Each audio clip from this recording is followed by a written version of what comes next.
Hello, everybody. Yes, everybody's home. I just saw the comment. Happy Sunday. I hope you had a peaceful weekend and a peaceful day.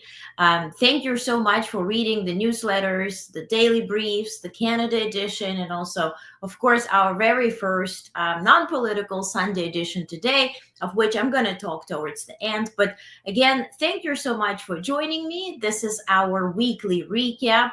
And this is actual news. And I always welcome your comments and questions. And perhaps you know something I haven't heard. So we work on this together. Of course, I'm the reporter, so it's my job to report. But if there is something that is known to you, please comment. I gladly stay corrected if we have any factual proof. And so this is our time together here. All right. So let's check the comments. There are some funny ones. So first, Lynn says, hi, hello. Katie says, hello. Then Lynn says, is anybody home? We are here. Steven says, good evening, all. Good evening. And Lynn is, hello, good evening, everybody. So happy to see you here. Thank you so much for joining. So let's begin first with the coverage of Pope Francis' funeral. And this is not because we're very religious. Of course, it's a huge event for anybody who is Catholic, but also for the world, because politics were at play in and around the ceremony itself. Leaders have met. Let's see if that brought anything with it or to it, right? Did it cause any change? I wouldn't hold your breath as to, Trump fixing Ukraine war, but the talk was all about it. Now, first things first, over 250,000 people from all walks of life gathered and in St. Peter's Square on Saturday to bid a final farewell to Pope Francis at his Requiem Mass. The solemn liturgy was presided over by Cardinal Giovanni Battista Re, Dean of the College of Cardinals, joined by around 250 cardinals, patriarchs, archbishops, bishops, priests, religious, and lay faithful.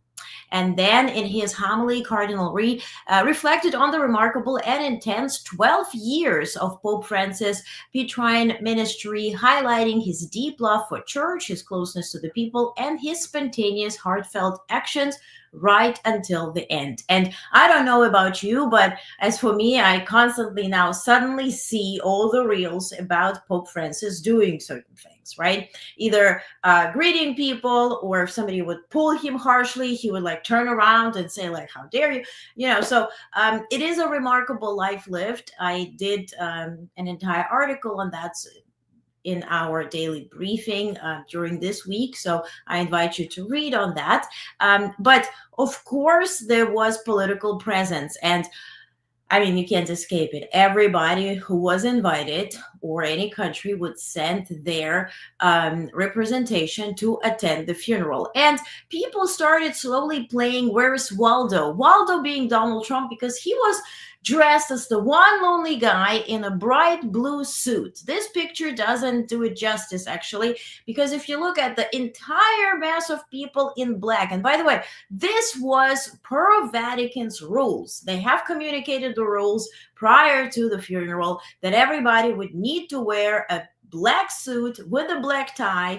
But Trump wore this bright blue suit, and weirdly, when he came back to Newark, when they meaning Melania Trump and Donald Trump, returned, president and first lady, he was wearing a dark suit. So was that on purpose? Was that sort of like to stand out and make media talk about him? I would believe it, because that would be so on brand.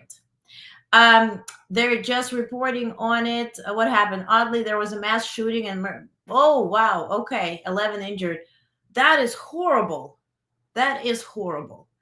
Thank you for telling me, Katie. This just being reported. I seen the shooting report midday. I got buried in craziness of Trump nonsense. Yeah. Trump wanted the attention, indeed. So to the mass shooting in Myrtle Beach, South Carolina, of course, our hearts go to all the victims, and let's find more about it. And I'll look what has been reported in a second once we're done with what I have prepared, and we'll talk about it. Also, there was a very tragic incident in Canada, which, of course, we're going to talk about that as well when we come to talk about Canada itself. All right. So let's continue. with the political presence at the funeral. Trump wearing blue, Melania Trump. This was her birthday. I think it was 55th birthday. And the birthday girl, unfortunately, I mean, had to attend the funeral. It's a very somber picture here. She appeared, notably sad and somber. As to Trump, he, well, wait a second. He has been seen first texting. Then, of course, this was followed by a bunch of memes. Who was he texting? She, whatever. I don't think he has she's number. Maybe he was texting with Chris Kremlin. I don't know. Maybe Hexeth sent something new on Signal. Who knows? But first, he was texting. As you see here, something is going on. He's texting, he's doing stuff.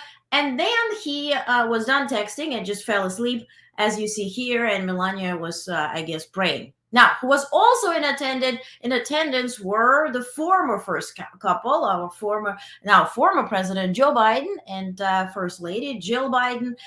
They were there, and some people start sharing this picture. It's like, America, can you make good decisions or no, or what?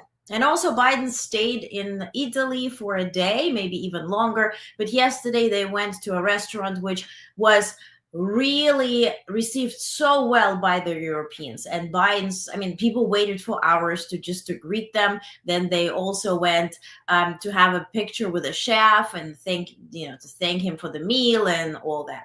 Take a look how he was received in Europe.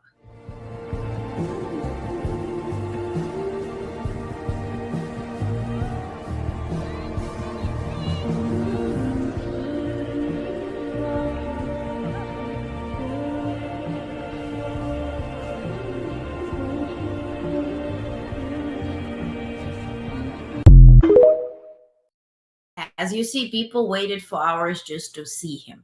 Now, as to President Zelensky, yes, he was in attendance. He actually entered to a round of applause. Trump entered to silence.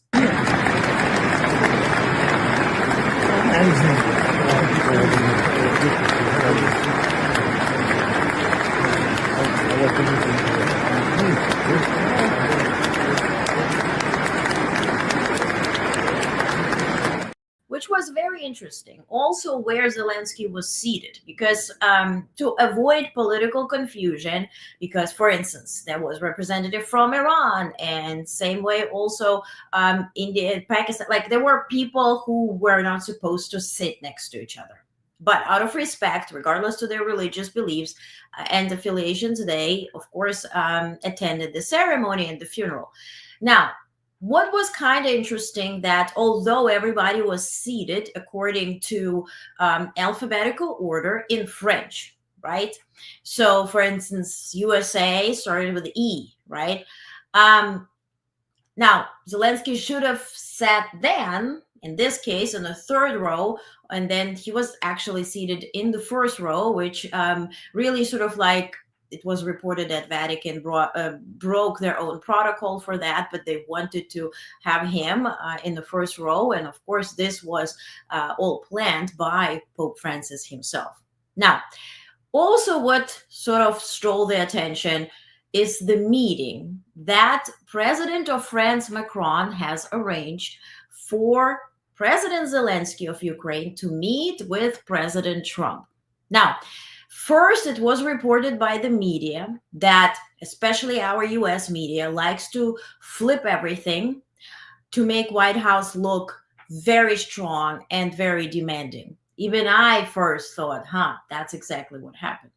So the first was reported that although Macron and Zelensky entered the Basilica to speak with Trump, then Trump demanded to speak with Zelensky one-on-one, tete-a-tete, so to speak. But if you closely look at this video, Macron, first and foremost, and let's take a look at the video. So they all enter. You see there's 3 chairs. Actually, for Macron, he shook the hand of Zelensky, didn't shake Trump's hand. Then he tells Trump that he's getting out. And so Trump and Zelensky will now speak one-on-one, as you see here. And so this was a brilliant sort of arrangement by President Macron, also shaking just Zelensky's hand, which is kind of remarkable, and then excusing himself and saying, hey, you guys talk. Also, this wasn't reported, but it does stand out where the meeting did take place. I know it was at the cathedral, but they were seated right under the picture of Epiphany. And Trump was seated to face the picture of Epiphany. Maybe there was some thought behind it. Maybe it was accidental. I don't think in this constellation anything is accidental per se. And perhaps it was, in the agreement with Vatican, certainly with agreement, whether it was planned by the Vatican, nobody knows. As what we know, this was organized by Macron. And then, of course, also Prime Minister Starmer joined them. They had a brief conversation. And then also Zelensky did meet with Starmer one-on-one, also with Macron, and also with Italian Prime Minister Meloni. Now, to her, remember, she just was at the Oval Office. Truly, I mean, excuse me, kissing all types of parts with Trump, calling him a leader who's going to unite West, like he's going to make West great again. We're going to work together. If it's not him, then who is going to fix our, world problems, so to speak? Now, look at her meeting with Zelensky. I do have a video. Let me pull it up. Here it is.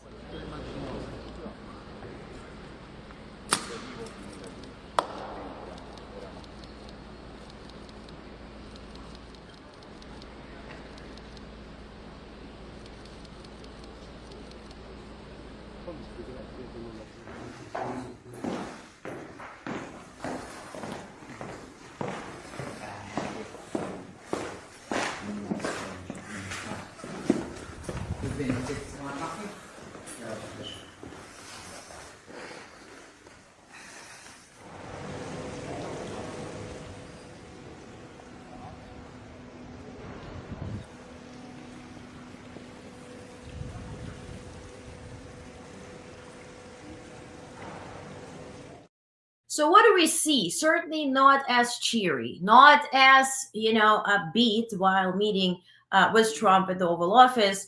Also, we do have to understand this was in the middle of a funeral, hence the attire. And also, it would be kind of weird if she was coming in or laughing and all. She's meeting with the president of a country that is at war with Russia. Russia is at war with for over 3 years, and also during a funeral of Pope Francis. So, but altogether, maybe she is communicating what Trump needs to say. But then again, they did speak one-on-one.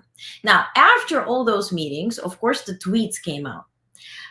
First, it was Trump's tweet. And it started first with this regular, no matter what the deal I make with respect to Russia, Ukraine, no matter how good it is, even if it's the greatest deal ever made, the failing New York Times will speak badly. And then he starts talking about Peter Baker, essentially. And then he says that Obama gave Crimea away. To be fair, Crimea was given to Russia without any shot fired during Obama administration. He did not step in. This is true, and this is a fact. But blaming the whole war on Obama, on Biden, is really not truthful, and it's not factual.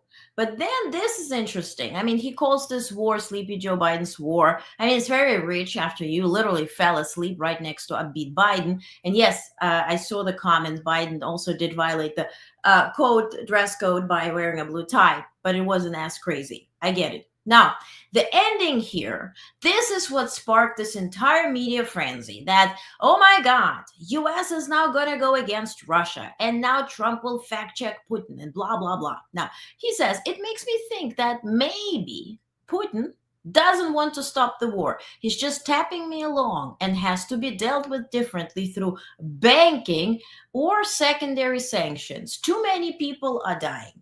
Now, watch the deeds, not the tweets. We're going to dive into that in just a bit. I want to get through the quick news first. But all of this, really all of this, is just a play to make those who were waiting for this message, exactly those people who were meeting with him and talking. So it's like, I heard you, maybe is a key word here. This is a 3+ years of brutal, unjust invasion into a sovereign country of Ukraine, where civilians are killed, brutally killed on the daily basis. And we're saying maybe Maybe Putin doesn't want to finish the war. He's using North Korean soldiers. He's using all sorts of help from China, from Iran. He's bombing civilians on a daily basis. He says there's a ceasefire, which he violates any chance he gets to. So, what are we talking about? Maybe the leader of the so called free world, which we were. I think this ended on January 20th. You decide for you. I'm just exercising my freedom of speech to state my opinion. Okay? So, I think that's where we finish being whatever we thought to be, or whatever we were known to be, or whatever we were advertised to be. Because now we're not in this leading position, we're not in the dominant position. We are in the position of maybe. Maybe. And this tweet came after the tweet of Vladimir Stop, right? Just a few days ago, where Trump tweeted, Vladimir, stop. This killing civilians is unnecessary, on Palm Sunday. Brutally killing people who are waiting to enter the cathedral or church in Sumy, Ukraine. Vladimir, stop. Do you think Roosevelt would be tweeting if he had a chance to? Hitler, stop. Adolf, stop. Do you think Churchill would be tweeting, Adolf, stop? That's where we are. We're going to dive into that more. Now, this is Zelensky meeting with Macron, and then the tweets came out. So here's President Macron tweeting, very positive exchange today with President Zelensky in Rome, ending the war in Ukraine. This is the goal we share with President Trump. Ukraine is ready for an unconditional ceasefire. President Zelensky reaffirmed to me today he wishes to work alongside American and the Europeans to make it happen. Zelensky tweet said, the steps necessary to establish a full unconditional ceasefire and to develop further security guarantees were the main topics of our discussions now with Starmer, Prime Minister of the UK. We summarized the outcomes of the meetings between representatives of Ukraine, the United States, France, and United Kingdom, and Germany in Paris and London. We will continue our work with Coalition of the Willing. Also, your question would be, with everything US does or decides not to do, why is Europe still mentioning that we are aligned with America, that we're all, cheering on Trump with pom-poms to finish this war? Because the article came out, it was in Financial Times, it was also covered in the various international media, that given that this week US truly demanded in London at the Coalition of the Willing to recognize Crimea as Russian, which will set the president of any leader to name it, claim it, and then figure it out, or let others figure it out, right? So if international community will allow Russia to just claim Crimea as theirs, US will recognize it because they already promised to do so, and then EU will do it. This opens a whole different door for European Union to start, figuring out what belongs to whom now. Because at this point, we're going to square zero. Now everybody claims it and let's fight it out type of thing. Meanwhile, with nuclear weapons. This is not the times when this was sort of like on a safer side. This is just, we're talking about Third World War. Well, that's sort of an Armageddon type of situation. So it was also covered and stated that European Union is now thinking, or Europeans, including United Kingdom, are thinking that if US will align with Russia in terms of Crimea, first of all, this will cause a break within the European Union, because Hungary, Slovakia, maybe even Austria, maybe even Belgium, because they're very pro-Russian lately, will start recognizing Crimea as well. Hence, breaking away from the political stance of European Union as a union. So this can cause damage to European Union. Plus, what Europeans are estimating is that after this Crimea recognition as Russian, US will tend to also work with Russia which can also manifest in supplying arms to Russia. And so then American equipment will fall on Ukrainian heads, and we here have no say. So this is the reason, according to Europeans, to still mention United States, to say that, hey, we're with you, we're the good guys. Remember, we're the good guys. Is it old times politics? Does it have a chance, this type of approach? Time will tell. I have my opinion, you have your opinion, but neither me or you or all of us as a collective are in the driver's seat. They are. I'm just explaining the notion of why they do what they do. Also, Vatican plays a huge role. Now, with Pope Francis gone, of course, I know maybe you watch this movie Conclave, right? That's what everybody's watching now. But you do understand that Vatican is also highly valuable politically. Now, China is working with Vatican to direct trade for Europe to trade with China and completely cut all ties trade-wise with the United States. And they're working through Vatican to get their point across. They're also investing a lot in that. Now, also, Russia is working with Vatican because reportedly they're helping to avoid sanctions. So, trade deals again. Now, with the seat now for the next pope being open, there are many people in consideration. There are several liberal popes, right? So those who are progressive, sort of alike Pope Francis. But there are also those that are very conservative and very, dare I say, MAGA-ish like. There's one from Netherlands. There's another one from Hungary. Hungary, Orban, Russia, close connection, you follow. So if either of those would be selected, now the Vatican would play a bigger role in this. Essentially, let's call a thing, dismembering or, cutting out European Union and causing breaks within. So it's not as powerful and united, right? Also promoting different Russian points of view, maybe working together more with the Orthodox Church, which is, according even to Zelensky, who openly stated it, that they work with the FSB, they work with Kremlin. There's one of the arms of power from Kremlin. So this all remains to be seen. And as much as we are, of course, invested in religion, perhaps you're Catholic or not, but we do respect different religions. We here do, right? We also need to understand that there's also politics at play. So this remains to be seen how this will play out. For that reason, Zelensky was also meeting with folks at the Vatican.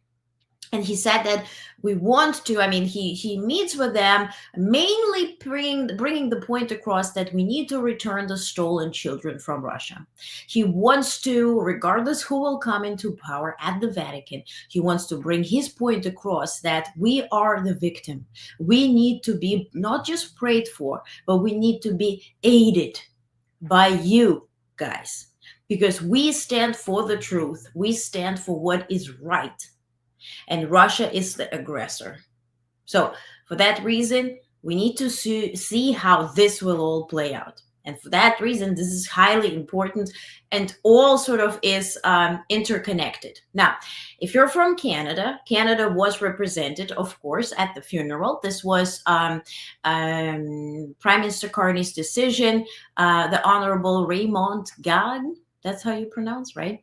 The Speaker of the Senate was there, and also the delegation was led by Governor General Mary Simon and her husband, Whit Fraser.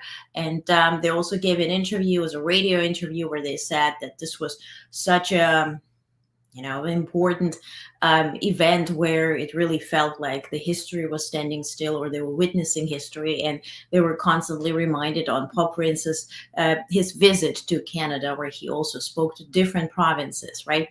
And so I did cover that in our latest Canada weekly recap, which was yesterday. So please go ahead and take a look. This was, I quoted the interviews and did proper coverage. So please go and take a look there.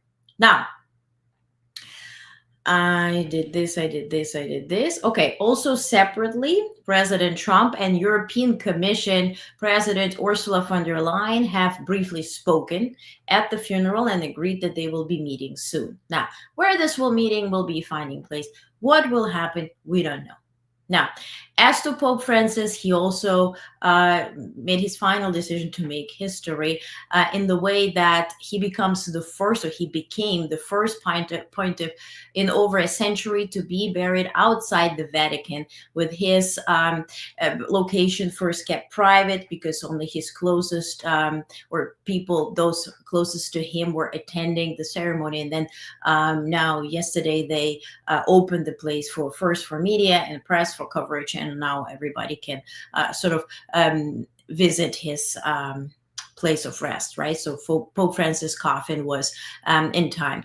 Now, this is to the funeral coverage. Again, yesterday, Weekly Recap in Canada had pictures and everything there, so you can take a look. Now, let's get to the quick news. Again, quick news is what I did not cover between Friday and now, right?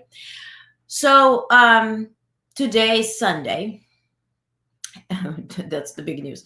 And as always, Trump administration, their officials, are making this media tour, right? Every Sunday they go on different shows and they're blabbing stuff, right?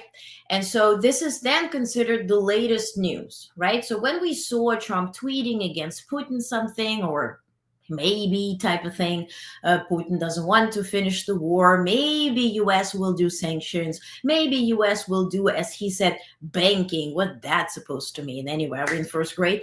So let's get through this. And also they sent a fact check email from the White House, which I want to read to you, because that thing is as nasty as it gets. And I mean, they're just quoting them speaking, or all of those officials speaking at those shows. And not to waste your time watching the videos, I have all the quotes here that they claim are the fact check. Now, one video I want to show you. Remember Trump claiming that he made 200 deals? We have, what, 193 countries in the world, but he made 200 deals. Now, our Secretary of Treasury, Besant, I mean, he was keen enough and kind enough to explain, or answer rather, a question as to what those deals are. Take a look. The Time interview with President Trump.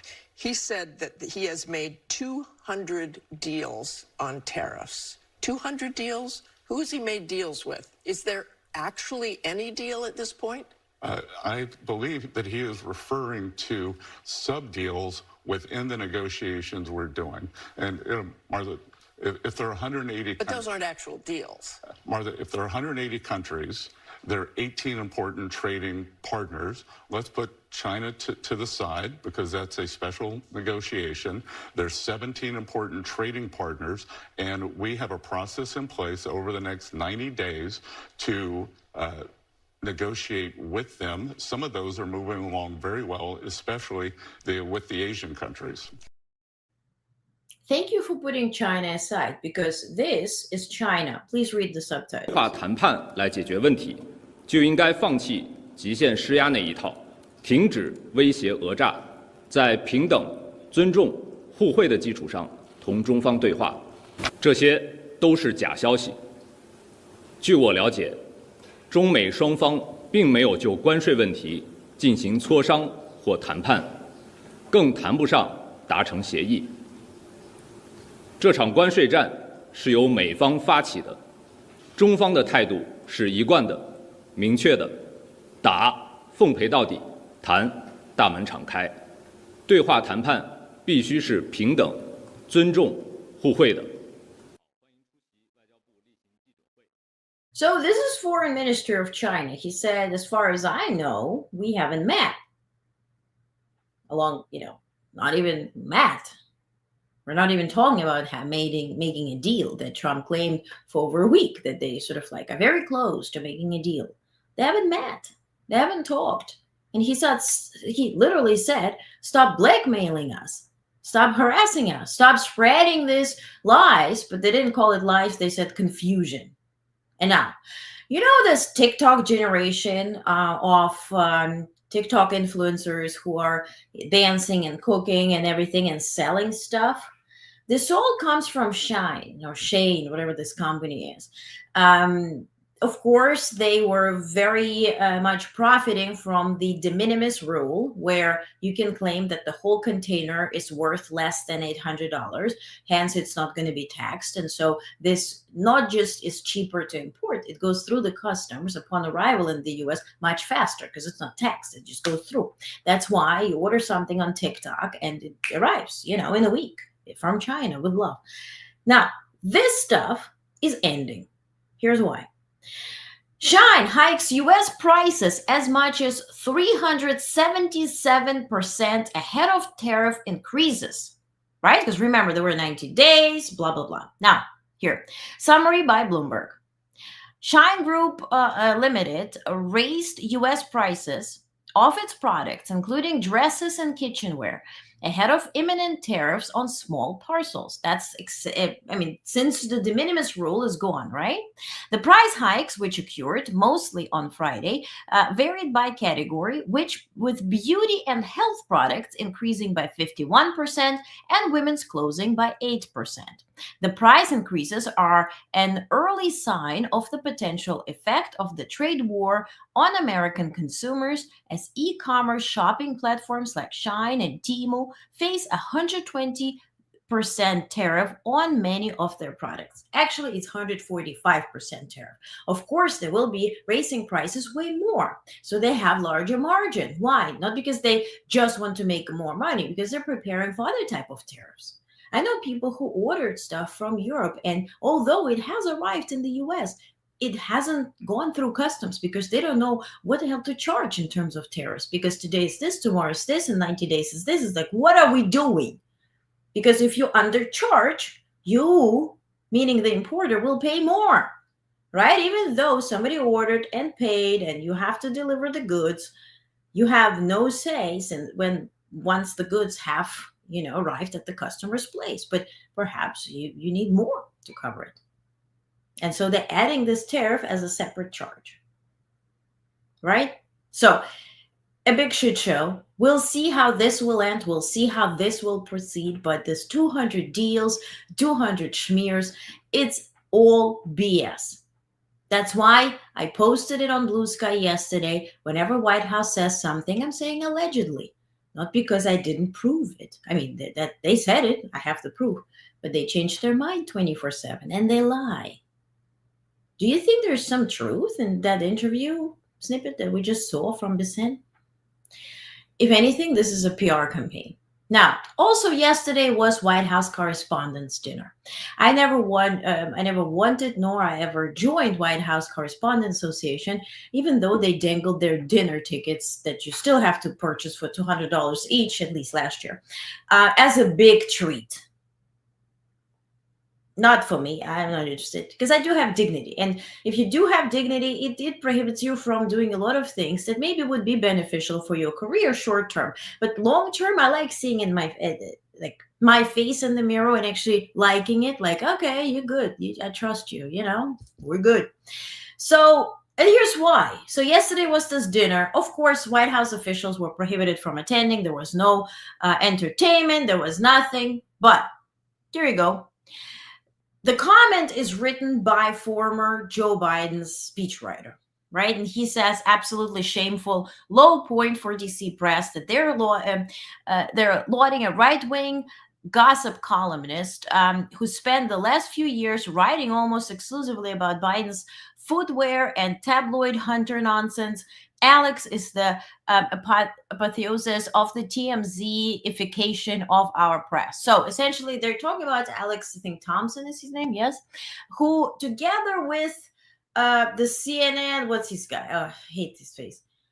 They wrote the book, and the cover is like Biden, with the eyes closed, and it's like the cover up of Biden's dementia and all that type of stuff.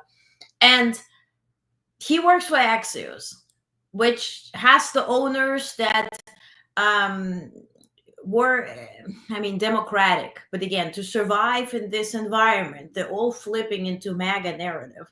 And so he entered and he said, look, we're so good. Like, we reporters are here so cherished because we reported on Biden's decline and his dementia and this and this and this. But honey, money, boo boo, we all have the eyes, especially once we saw literally this picture about dementia and this and that and everything. So where are your eyes? We kind of do understand that the media was a very powerful tool to somehow explain to us that our eyes and ears are not as truthful as George Clooney, who told you that that Biden needs to pass the torch and move the hell out of this picture so somebody else can win.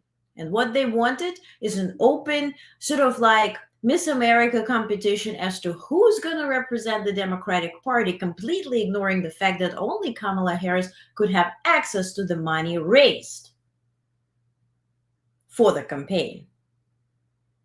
And also, it's a very short period of time for her to do enough. She did the most, and she did great. Was it enough? We see the result. We see also Musk's intervention. Why is media not talking about that? Why don't they talk about the lottery in Pennsylvania? Why don't they talk about why Musk opened an office in Pennsylvania a month before election and was digging through some documents? Why did he have an app that Joe Rogan said, hours before the results were officially declared, he pulled an app and said, Trump is going to win, I go to bed. Why don't we talk about that? If you're so truthful, if you're so independent, if you're so snarky and you knew everything about Biden that nobody else knew, including me who was there with Biden, why don't you report on the obvious? If you're a journalist, if you're an investigative journalist, why don't you do investigations? Axios has the budget. Independent reporters with no budget who struggle to pay their bills do investigations, put their lives, literally lives, on the line, their reputation, their access, their accreditation on the line, and you do nothing just so you can run some ads, just so you can go to the White House and kiss people's asses. That's what you do. Now, this is Axios, right? Now, here's the director of the White House Association. They're changed every year, right? Now, at White House Correspondents Association dinner, the president, right, he also is MSNBC liberal show host Eugene Daniels, got long applause for, quote, "We care deeply about accuracy and take seriously the heavy responsibility of being stewards of the public's trust. What we're not is the opposition. What we're not is the enemy of the people. And what we're not is the enemy of state." Oh, so you like El Salvador? Okay, I rest my case. Now, also yesterday, protesters gathered outside the FBI office in Milwaukee, demanding that charges be dropped against Judge Hannah Duggan. She was arrested while intervening to protect an immigrant facing deportation during the trial.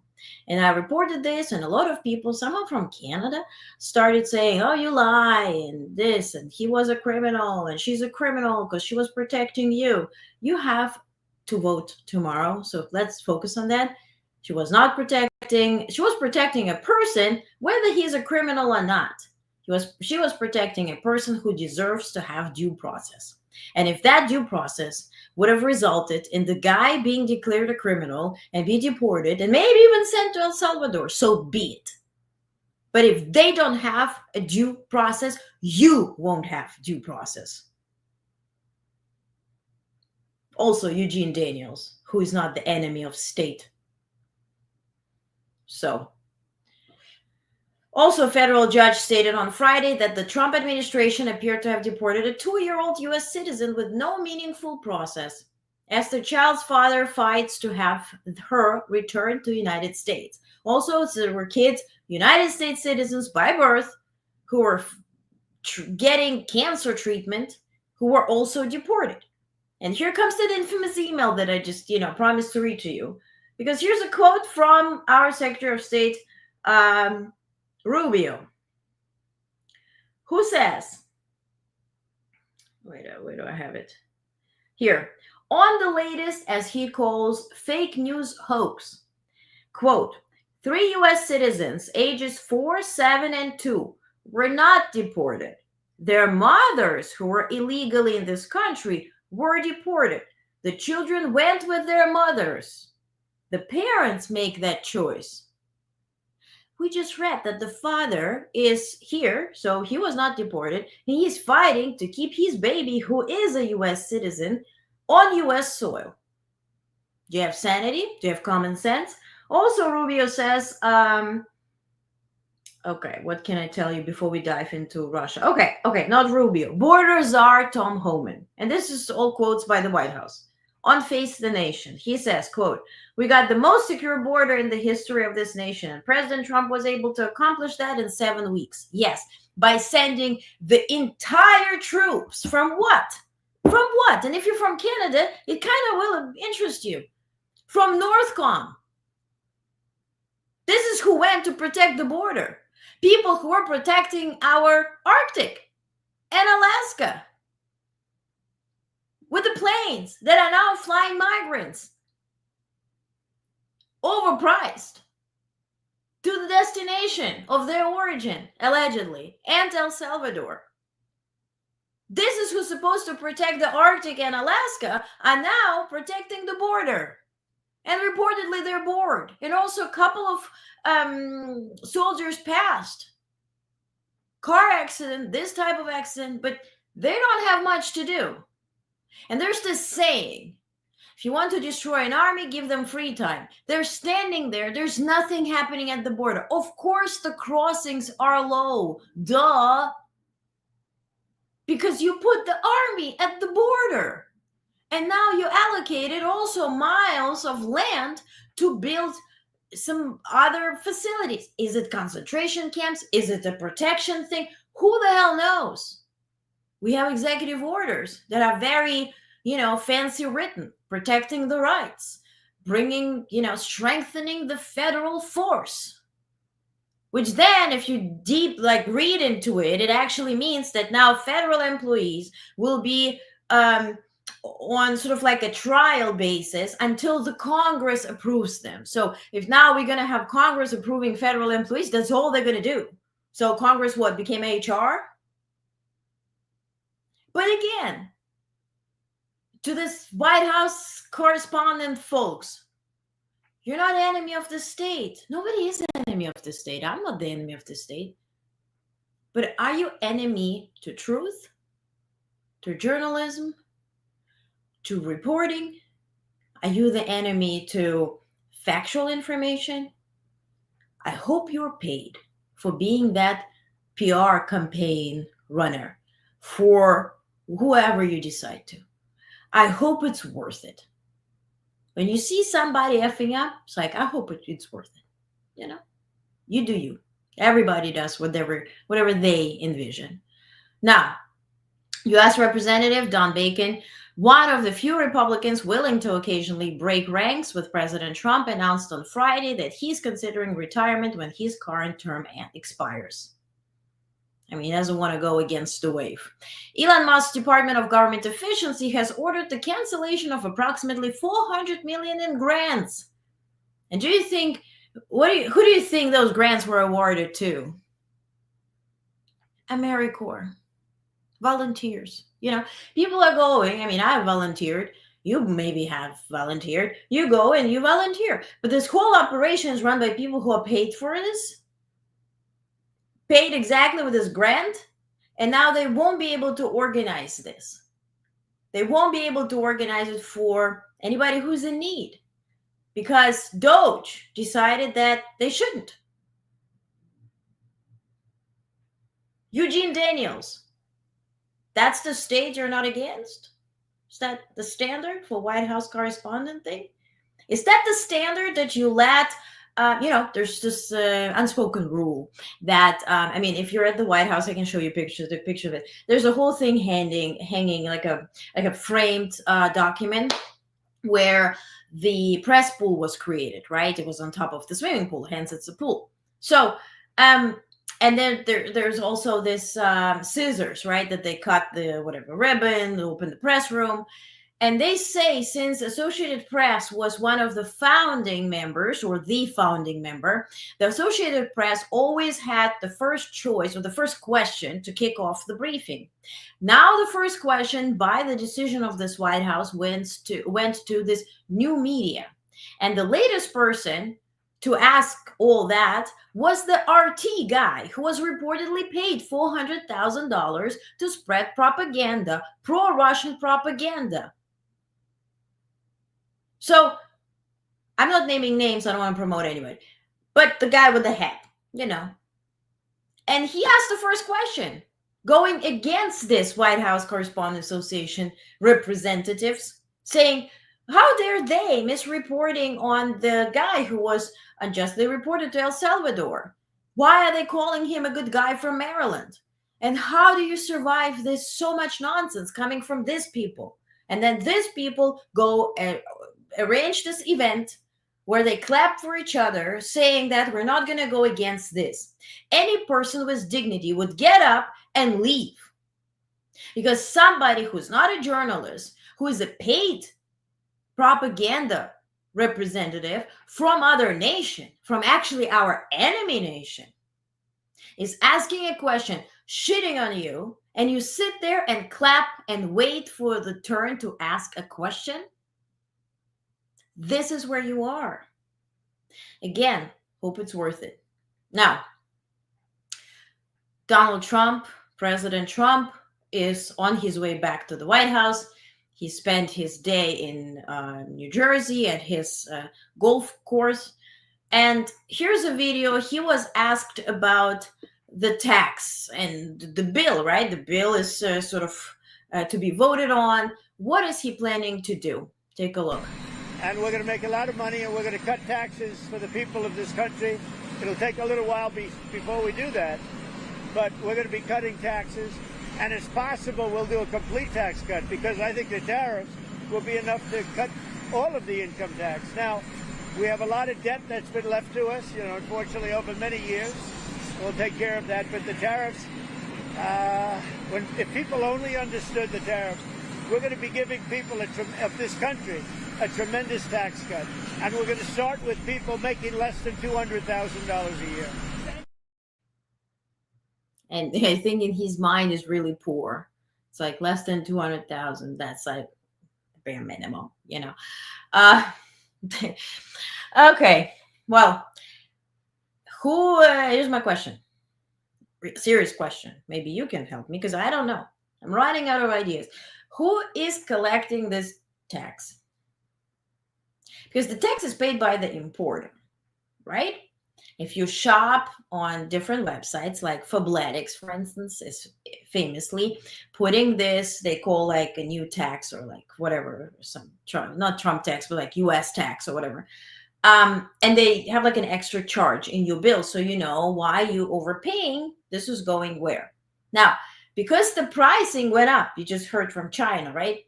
The importer is paying more price, plus the importer is paying for the tariff, right? It's paid by the American side. He says, I wish people would understand tariffs. I wish so too.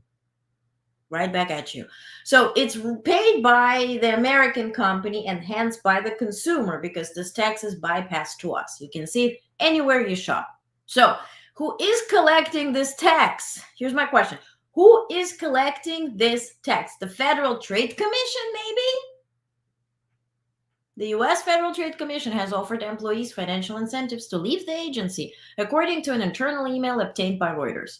However, some applications for voluntary departures may be denied if the loss of staff would harm the agency's consumer protection and antitrust work.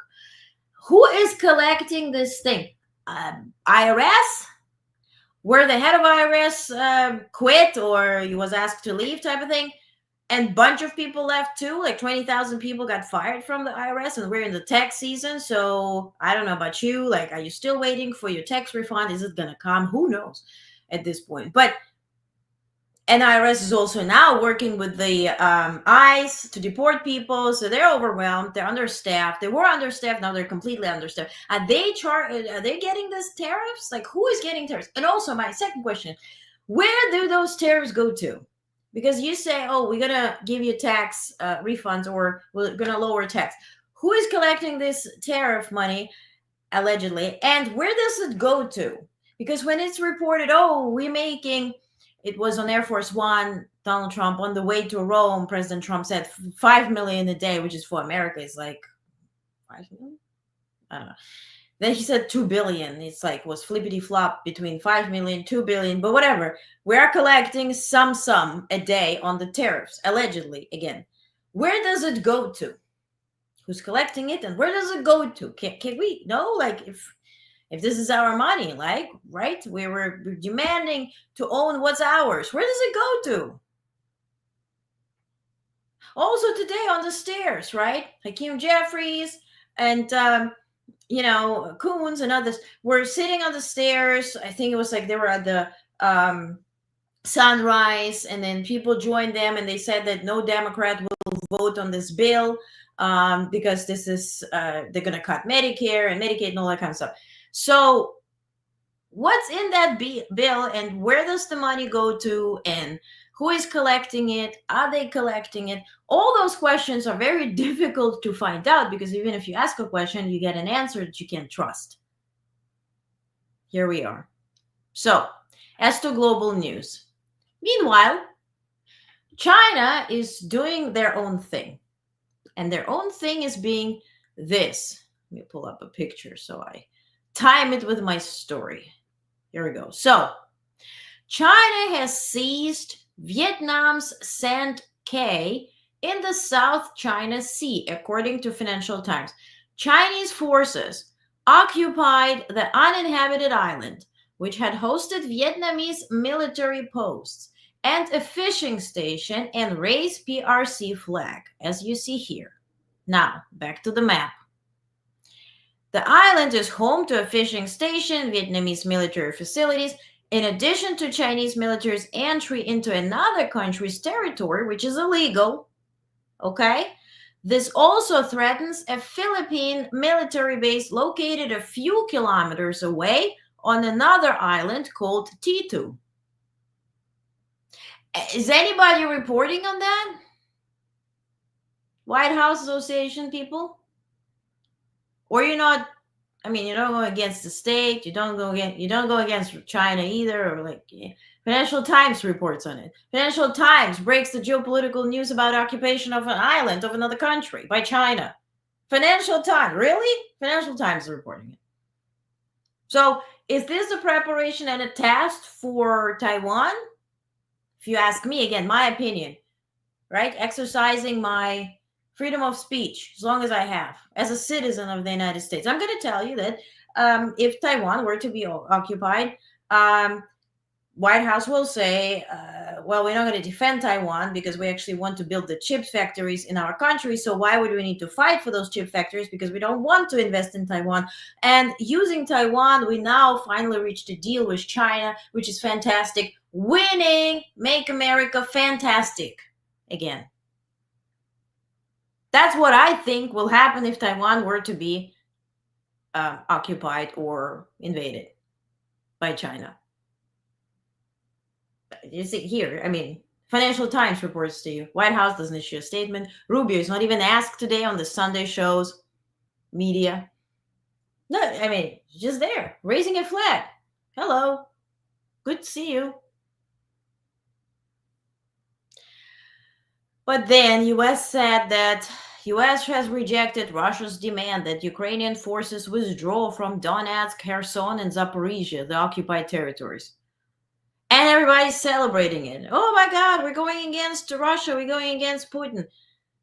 First of all, it's not U.S. thing to determine if Ukrainian army should withdraw from fighting for its own territory that was occupied by its enemy neighbor. It's not really up to U.S. to say. Do you think it will matter if Mexico occupies Texas, what Ukraine thinks about it? if we should fight for it or let it go? Do you think we're going to be? Zelensky said that, U.S. Army should not be leaving Texas. Do you think that will matter? You're laughing. It's true. Like, flip things around. Stupid. Okay. So all this, of course, came after U.S. had earlier conceded the Russian demands by recognizing Crimea as Russian, pressuring Ukraine to relinquish its mineral resources in occupied regions, moves that were not well received in London, so to speak, by the coalition of the willing. Were they well received in Russia? Maybe, but then Russia started killing civilians, and Trump tweeted, "Vladimir, stop." So, watch the deeds, not the tweets. Today, Rubio, again, was asked, now, since Trump tweeted it, we should do banking against Russia. We should fight, right? Fight. He was asked, are you going to do those sanctions? You're Secretary of State. Are you ready to do the hard work? Here's Rubio. Given the frustrations that he is voicing, Mr. Secretary, why hasn't he imposed sanctions yet? Well, because I think we're still hoping to see that this effort works out in diplomacy and that we can bring these two sides closer together. I mean, the minute you start doing that kind of stuff, you're walking away from it. You've now doomed yourself to another 2 years of war, and we don't want to see it happen. I think what's important and really weighs is there is no other country. There is no other institution or organization on the earth that can bring these two sides together. No one else is talking to both sides but us. And no one else in the world can make something like this happen but the president. This is a very significant responsibility and a really important opportunity. And we want to make sure that we work it all the way through, that we don't walk away from something that can actually work or that can actually lead to peace. But we also don't want to continue to spend time on something that's not going to get us there. So throughout this process, it's about determining, do both sides really want peace, and how close are they or how far apart they are after 90 days of effort here, over 90 days of effort. That's what we're trying to determine this week. There are reasons to be optimistic, and there are also reasons to be concerned. It's complicated. If this was an easy war to end, it would have been ended by someone else a long time ago. But right now, the only one who can bring these two sides together to end this war is our president, President Trump, and we're doing everything we can to see if we can get that done here over the next few days. And by doing everything you can, you never, ever asked the aggressor to leave the sovereign territory of the victim. It never, ever crossed your mind to even voice that or whisper that. Meanwhile, you say you did everything.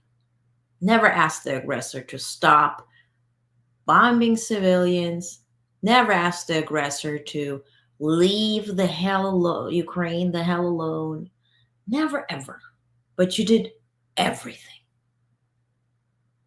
Good. Now, Putin, that's the latest news today. Breaking news.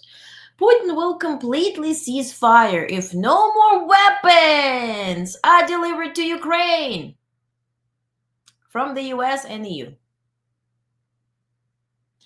And if the Ukrainian armed forces do not use the truce to rearm, Russia's Foreign Minister Lavrov said. Remember, I just shared you what Europeans are afraid of, that US is recognizing Crimea as Russian, they're lifting sanctions off of Russia, and then they really go and partner with Russia. Because those arms, remember, we have allocated money to purchase older equipment from Pentagon to give to Ukraine. And then we use this money to purchase new equipment. Hence, we have new F-35s and this F-47, what they call it, right? That's where the money is coming from. So we need to trade those weapons. Now, Germany reported today that if Germany were in need to use the arms, listen carefully, if they were in need to use arms that they bought from US, they would not be able to because they're lacking certification. And now Russia says we're going to cease fire if there will be no arms going to Ukraine and Europe and everybody. In Europe, because they go to Ukraine through Europe. I mean, duh. So, is this the next move? I think so. I think tomorrow or in a few days, again, my opinion, okay? This is opinion. In next few days, Trump will say that I achieved a peace deal with Russia. We stop arming Ukraine. We stop arming everybody. This will be all freedom and hadi-gadi, hallelujah, mazel tov, peace deal. Russia agreed. We agreed not to arm Ukraine. Everything is fantastic. The war is finished. I fixed it. Winning. Next, Trump Tower in Moscow. Next, Russia actually wants to buy from us. This is profit. Let's sell all these arms to Russia. Meanwhile, Russia hereby rearms itself and then goes further inside Europe. That's my opinion. Now, here's a video by Marie-Agnes Strack-Zimmermann, who's the chair of the European Parliament's Committee on Security and Defense. She was telling Matt Fry her opinion on this White House-Kremlin pact, as she calls it. Take a look. Sounds like the Hitler-Stalin pact, and the thing is that they dividing Europe and that United States and Russia will divide Europe. It's unbelievable, but it's reality. You really think that the Kremlin and the White House are conspiring to carve up Europe the way that they did after 1945?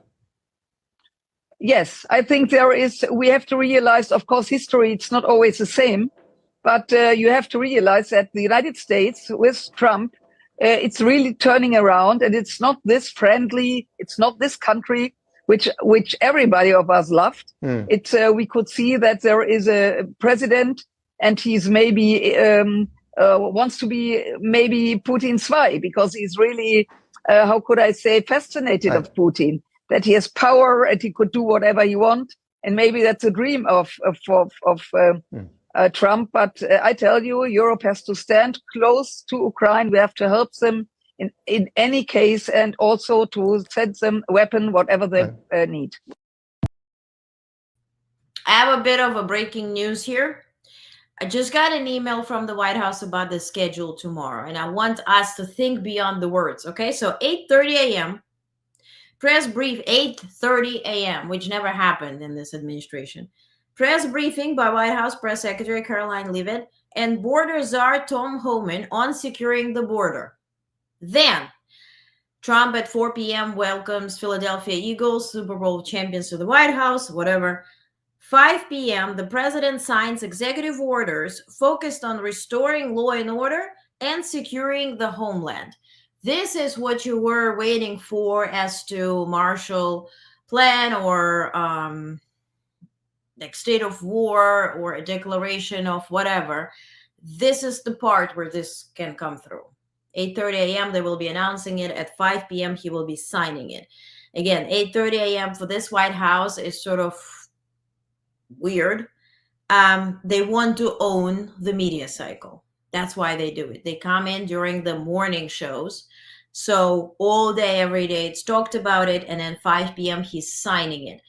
At 8:30 a.m., I don't think they're going to tell you what they're going to sign. They're going to feed the media narrative, say a big thing is coming at 5 p.m. Look, it's dramatic. Everything is a disaster. Everything is horrible. Also, they're not saying southern border. They're saying securing the border. Is it southern? Is it northern? I think southern, but let's see. Is it all borders? Who cares? 8:30 a.m., they're going to feed the media, and then at 5 p.m., he will announce what this is. So let's keep our head on a swivel. But if you're waiting on those 90 days from January 20th, which was anticipated to be on April 20th in terms of like announcing national security type thing, this might be it. So just sharing it. Ribbentrop-Molotov Pact, Edward says, yes. Yeah, exactly. Okay, so let's move on. In other news, Ukrainian CBRNE those are the sensors that are detecting any biological weapons, anything of that sort. So the sensors detect traces of the Novichok nerve agent on the battlefield. The source is the former drone pilot for Ukrainian military who runs those checks. And so they are reporting that, they are detecting the sensors, the CBRNE sensors are detecting traces of this Novichok nerve agent that famously has killed and almost killed a bunch of people. Navalny, one of them. So also on April 26th, yesterday, was this anniversary of 1986 Moscow reckless experiment on Chernobyl that really scarred humanity. And now, decades later, Russia has once again chosen destruction over life. This is a horrible, horrible, occurrence and devastating that had a devastating effect on Ukraine. And also they lied to people that nothing happened. And they organized the parade on May 9th, which is that victory day from World War II, where more people got infected. It was horrible. So anyway, if you want, we can dive into this. But Interpol is now investigating a Russian company for human trafficking related to African workers forced to labor in a drone factory in Tatarstan, which is a province in Russia, right? Or Federal Republic. Also, Putin claimed full control over the Kursk region, congratulating his exhausted troops, murdered troops rather, and North Korean mercenaries for crushing imaginary neo-Nazis. Okay. Also, earlier this week, Lavrov praised Trump for being the only leader to understand Russia and the threats that they faced by Ukraine, allegedly willing to, not allegedly, they're willing to join NATO and allegedly being part of NATO, which was never, ever the discussion. But also Witkoff, right, after this failed attempt to seize Ukrainian minerals and recognize Crimea as Russian in London at the meeting of the Coalition of the Willing, Witkoff, who also, like Rubio, did not attend the meeting, they sent Kellogg there. He went to Moscow and he spent 3 hours meeting with Putin. Meanwhile, he didn't bring his translator. He didn't bring his own security, which led to even Fox News have questions and actually, even criticizing his actions. Take a look. Okay, so, Peter, I have to ask, and Jennifer Griffin brought this up, our colleague at Fox online as well. She asks, where are the subject matter experts with Witkoff? She asks Putin, the KGB officer, is laughing. She says, meanwhile, the instability at the Pentagon is not helping project strength during these delicate negotiations. She says there's still no confirmed NSA Cyber Command director after the defense secretary, Hegseth, fired that general and his deputy for no reason. She says not even a nominee yet for the person overseeing the crown jewel of U.S. intelligence and signals intelligence, which might come into handy when you're negotiating with Putin and Xi. You notice how many more people are with Putin than Witkoff. Should he have brought more experts, more people with him? It's just him and, from what I understand, a translator. Peter. Oh, Andrew, it's worse than that. You in the original video that you're showing here, you can actually hear Witkoff say to his translator, "Are you my translator? Are you from the embassy?" He didn't even know who his translator was when he sat down with Vladimir Putin. If you are going to sit down with a man with the second largest nuclear stockpile on the planet, a man who has run circles around presidents for decades, you got to do your homework. And you need to know your people when Putin's on the other end of that table. I'm not surprised that Special Envoy Witkoff has gone 0 for 4 in his meetings with Putin. The Russians are stringing him along, and it is an insult, frankly, to President Trump's efforts to forge a lasting peace. I think we need to turn the page on our soft diplomacy and ratchet up the pressure on Putin. Otherwise, he's going to keep playing games such as these. Now, this is Fox Now or Fox Live, whatever.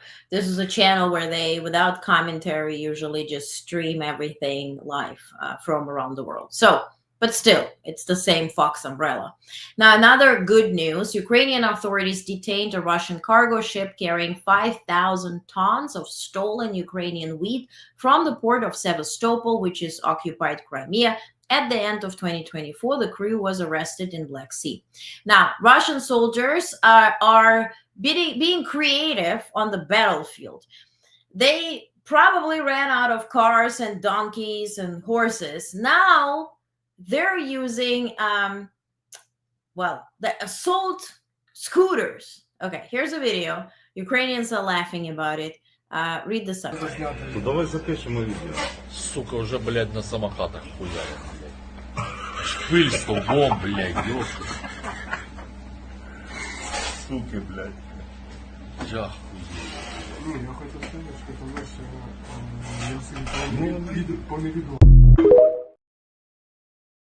Scooters just scooting to occupy Ukraine. Shwoop, shwoop. Okay, great. Also, meanwhile, U.S. President Donald Trump said on Saturday that American military and commercial ships should be allowed to pass freely through the Panama and Suez Canal, and he said that Rubio will fix it. At the same time, global policymakers gathered in Washington and quietly expressed relief that this is the real thing. The U.S.-led global economic order established over the past 80 years had not yet collapsed, despite Trump's increasingly isolationist approach.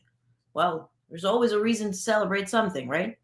Other developments, Iran and the United States have agreed to continue nuclear talks next week.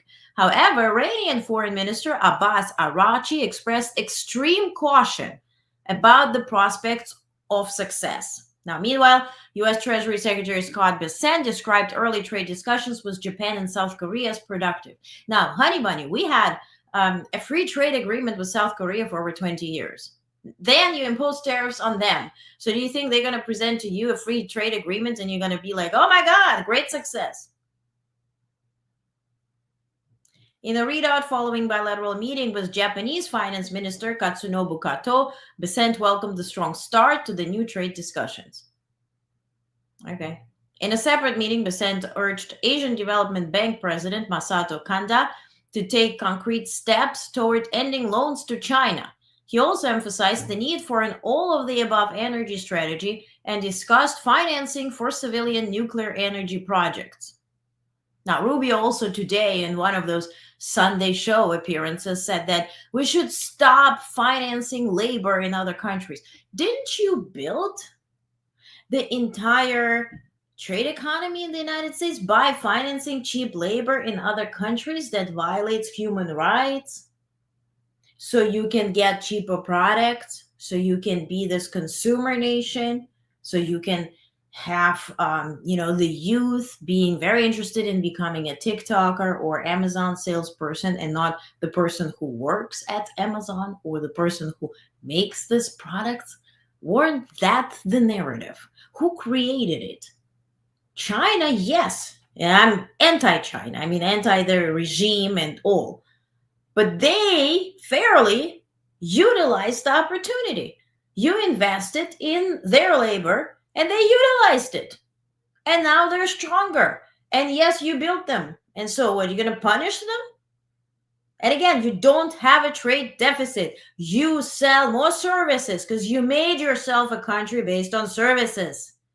And you buy more products than you sell. This is your trade balance. Nobody talks about selling services. Okay. So let's talk about Canada.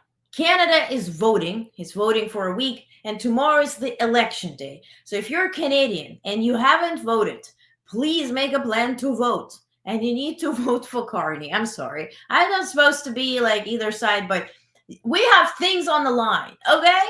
Here's Rubio. Here's why. You taken any steps to carry out President Trump's plans, as he has said he would like to annex Canada? Have you taken any steps in that direction? No, I think No, what the president has said, and he has said this repeatedly, is he was told by the previous prime minister that Canada could not survive without unfair trade with the United States. At which point he asked, well, if you can't survive as a nation without treating us unfairly in trade, then you should become a state. That's what he said. They'll have their elections this week. They're going to have a new leader, and we'll deal with the new leadership of Canada. There are many things we work with cooperatively on Canada on, but we actually don't like the way they've treated us when it comes to trade. And they're not treating you unfairly when it comes to trade. You have agreements where you have interconnected the economies for, 50 years when it comes to cars? 60? Yeah, there are quotas on milk because Canada doesn't consume as much milk as you want to sell them. Also, they don't like hormones in their food, so they're not really eager to buy it. Maybe you should ask why. Also, why does Australia doesn't want to have our beef? Because it's full of hormones, and you call it non-tariff barriers. Well, poisoning food is a non-tariff barrier. Yes, maybe you should stop poisoning your food. But then again, we will sell less medicine, because if we poison people, then we can sell medicine to unpoison people. That medicine also poisons people, which leads to more medicine to unpoison people. Anyway, it's a big business. Here's Mark Carney, current prime minister and the leader of the Liberal Party, who I hope will win tomorrow, setting the situation straight. I know people are anxious right now. The crisis in the United States doesn't stop at their borders. Now an imminent threat for Canada's economy. 5% tariffs on all goods. Beginning to feel like 2008. They can become divided and weak. But this is Canada. And we decide what happens here. Let's choose to be united and strong.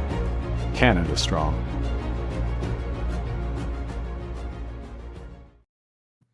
And good reminder, Stephen, thank you. Reminder, Trump touted his great trade deal with Canada in his first administration, right? Which he calls the stupidest deal alive, right? He just renamed the same trade agreement with Canada and Mexico, and now he dismantled that to do more. Thank you, Stephen. Yes. Now, to the tragic event in Canada. So, April 27th, at least 11 people aged between 5 and 65 were killed and dozens injured when a man with a history of mental health issues rammed an SUV through a crowd at Filipino Community Festival in the western Canadian city of Vancouver, police said on Sunday. Police arrested a 30-year-old Vancouver man at the scene of the incident on Saturday evening, describing him as having had a significant history of interactions with authorities involving mental health. They said there was no evidence of terrorism. The Reuters Tariff Watch newsletter, blah, blah. Okay, so which led to, of course, responses from Prime Minister Mark Carney, from former Prime Minister Justin Trudeau, who said that we're mourning with the community. Hatred has no place in Canada. But also what I want to show you, that international response came from, first and foremost, King Charles, who posted this. He said, both my wife and I are profoundly saddened to learn of the dreadful attack and utterly tragic loss of life in Vancouver, which took place at the Filipino community came together to mark, as the Filipino community came together to mark the celebration of one of their most special festivals, and their hearts are going to them. Also, the president of European Commission, Ursula von der Leyen, said, in the wake of the brutal events in Vancouver, we express our deepest condolences, solidarity, and friendship to the people of Canada, and especially the Filipino community. Europe is with you in these difficult times. Of course, our hearts and prayers go to the community. And what we can do is really support each other. And we know, we might think that one person has, no power to cause change, right? And who was that? Was that, I'm not going to lie who that was, but it was a quote as to, yes, you cannot change the tide, but you can cause a lot of waves by yourself. And so we have the power to act online accordingly, by supporting, by commenting, by liking, by sharing, by amplifying voices who are fighting for what is right. And so don't be afraid to speak out. Even if you don't go on the street or attend any gathering, you can do it online. please utilize your voice. Okay. So, of course, I mentioned that the voting is tomorrow, and the election is pretty nerve-wracking, would I say. I don't know why there should be even a question as to who's going to win, but Liberal Party or Mark Carney is now at 42.5%, and conservatives, Pierre Poilievre, who's loving Trump, 38.7%. Why is he loving Trump? I have no dog in the fight, but I'm really worried about the security in the Arctic, about less partnership with Russia, because I do believe if Poilievre wins, then he's going to work with Trump, who's going to then work with Russia to work together in the Arctic against the Chinese, which then presents a whole new world order. So in order to escape that, we need a leader who sees Canada as sovereign, independent, and strong, and wants to invest in making Canada strong and less dependent on the United States and make more trade deals. So for that reason, there shouldn't be a question. But again, you decide for what you think is right. I'm just voicing my own opinion. Now, there is a show in Canada. I didn't know of it, but it's new to me. But if you're in Canada, of course, you're familiar with that. It's called 22 Minutes, right? Or Our Hour has 22 minutes. And they had a very hilarious, like a 3-minute conversation with Mark Carney, which is full of humor, but also it shows you his personality. So even if you're from US, I know we used to watch politicians and be all aggravated and anxious about it, but this is a good segment. So I really want to show you this video. Even dare I say, enjoy. Take a look. How do bankers budget? Do you want to balance the budget, and or do you want to maybe save some money by incorporating Canada in the Cayman Islands? How do you plan to do it? So this is not a time to waste any money, but at the same time, you want to get the country moving. We got to build millions of homes. We got to build out clean energy. We got to build out perhaps some pipelines. We've got to build out new trade corridors to Europe and to Asia. You spend a bit of money, you provide a lot of clarity, and then what happens is the private sector comes in real scale. We can give ourselves, Mark, way more than Trump can ever take away. Gonna make you the 51st state, quite frankly, you're the governor. He doesn't call me that. What the hell did you say to him? Because before all this, he was saying it's the 51st state, quite frankly, they're very weak. They're gonna call him the prime minister's the governor. And then you had a phone call with him, and he's like, the prime minister's not that bad, he's very smart, I'm looking for... Do you have new Polaroids of him? I don't want to see him, but do you have them? What the hell did you say to him? Well, one of the things, look, he respects strength. And yeah, but what'd you say? Well, some people said that we have American bonds, and that you maybe threatened to sell those off to kind of hurt the American dollar. And is there any truth in that? I couldn't possibly comment, but that's like... Recently, at one of your rallies, a lady shouted out, "Lead us, Big Daddy."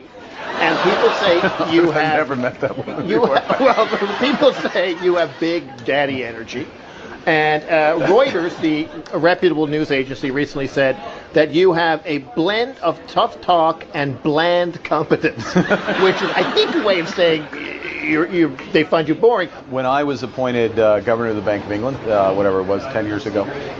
Humble brag. Go ahead. I know. It's just I don't know. I like to go around and bank places. Yeah. The Queen. Yeah. Oh, here we go. Me, the Queen, Paul McCartney. Go ahead. The Queen said to the UK Prime Minister at the time, David Cameron, I'm sorry. Let me get that name. No, go ahead. So you had a story. Yeah, I had a story. No, when I was appointed governor of the Bank of England, the Queen said, "Oh, good, a Canadian. They're very reliable." So it wasn't about me. It was just that's how she viewed Canadians.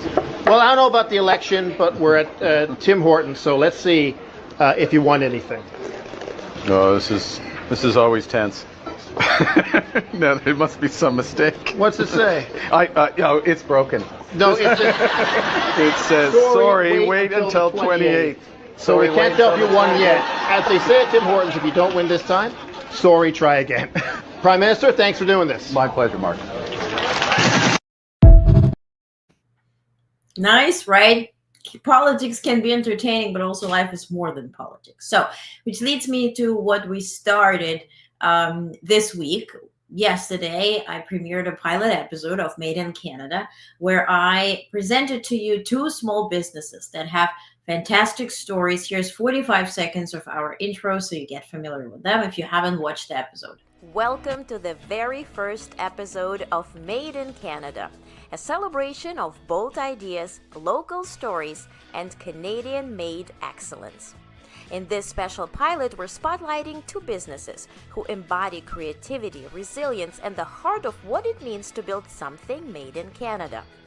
First, we head over to Montreal, where Delicious Without Gluten is redefining gluten-free with heart, heritage, and a whole lot of flavor. Then we travel to Nova Scotia, where Maritime Tartan Company is weaving tradition into a lifestyle brand rooted in coastal pride. Now, let's meet the makers behind the movement. And so the episode is available on YouTube. If you're watching now on YouTube or X or anywhere, go to YouTube and watch the episode. It's really wonderful. And also support those businesses. If you can't shop, perhaps you're outside of Canada or and you want to purchase the gluten-free products and also other. Liking, sharing, commenting, nice, kind comments always helps. So I really want to encourage you to support small businesses. Then we'll do the same thing in the US. But first, it's very unjust to what we're doing to Canadians, also Canadian businesses, and they share their stories, they share business advice, they share how they pivoted their businesses to escape being dependent on the United States. So even if you are in Canada and you're running a business, you can pick up some ideas there as well. And also, lately, just to take care of my mental health, I always say life is more than politics. And I put, Welcome to the very first episode. Sorry, wrong button. And I put, my money where my mouth is. Today, I premiered the very first Sunday edition, which has no politics whatsoever. All right. The link is still same. If you go to honestnetwork.com, there you will see Sunday edition. And so Sunday edition from now on will be 0 politics. And there I put so much. Let me share just so you see the preview of what this is. So you go to honestnetwork.com. There is Sunday edition. And so today I covered this beautiful art installation, which is in New York City. It's by the French sculptor Bruno Catalano, which is called Travelers. And so it depicts people with emptiness inside, those who had to move to a different country, and you lose a piece of yourself, and you have this certain emptiness because you lose your culture, perhaps language, jobs, and this is there to be filled with something new. And so here you see also the stories. The sculptor knew every single person whom he featured here and was even friends with. And so there you can see it, and also I have a video which I will show you in just a second. Then it was about health and life and the checker, if you eat enough protein, which I never do. Also, there's groundbreaking ideas and things that did happen in the world of health and medicine. Also, I talk about Veselka, which is a very known Ukrainian restaurant in the middle of, it's in Manhattan, Lower Manhattan, East Village. And I also share their very famous borscht recipe. And we talk about heartwarming moments from Pope Francis' funeral. Also, his favorite picture called The Calling of Saint Matthew by Caravaggio. So why? And also his opinion on that and why he loved it so much. Also, some interesting stories, again, have nothing to do with politics. Also, if you have Wanderlust, I pronounce everything in a German way anyway. But I talk about national parks, both in US and Canada, with links for more information, some dog and cats videos, and also what to watch, what's streaming now. And don't forget that life is more than politics. Okay, so you can have all that. Go to honestnetwork.com/newsletter or click on Sunday edition and you can read it there. And I want to finish up with this video, sort of a composition of the sculptures that I saw yesterday and took the video and photos of to finish on a nice, tranquil, and happy mood. Take a look.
you can see that or read about all that in the newsletter. Again, please always say, keep your head on a swivel, which also means shut down the news, filter the news that you consume. I always encourage you on social media, you are the designer of your algorithm. If you see misinformation, if you see something that triggers you in any shape or form, even if it's not misinformation, tap not interested, tap block, whatever. Protect your mental health, because we are in the midst of craziness, which just, can go hopefully better, but might go creepier. So protect your mental health, protect your loved ones, spend quality time with yourself, with your loved ones, with your family and friends, also outdoors. It's spring now. It's good to go outdoors. If you're in Australia, well, you're getting into fall, but all together, really take good care of you, nurture you, because we need you happy and healthy, because then you can even bother about politics and everything. And I always say politics, life is more than politics, but everything is connected, of course, because it does affect our different facets, different parts of life, right? But first, you need to be able and willing to be a true participant in that, right? So that comes with your mental health and physical health and well-being, okay? And it has a lot of aspects with it, aspects to it, okay? All right, I'm done. Isn't that good? We're done. Thank you so much for joining me. Have a peaceful night. Thank you for spending this quality time with me. I wish you a good night, a peaceful start of the week. I will be covering different events. Tomorrow I have a discussion with Consul on Foreign Affairs on the trade issues. 8:30 a.m. we have the White House briefing, and what knows what comes out of that protecting border thing, executive order. Then throughout the week, there's EU meeting, there's NATO meetings. For the Sunday edition, there will be new things that I will cover that are useful. So it also brings a bit of variety into my life covering that. So it's a busy week, and we will stay together. And there will be also a new announcement on interview series that I will be starting. And remember, life is more than politics. Yes? Okay. So great show. Thank you, Lynn. Thank you. I appreciate you. Night. Yes, absolutely. Only in Blue Sky can you control the algorithm. Indeed. Well, that's true. Wow. Yeah, about the January 20th U.S. under Putin via Trump. All right. Okay. Have a peaceful night. Thank you for being here with me, and start your week on a good note. Thank you.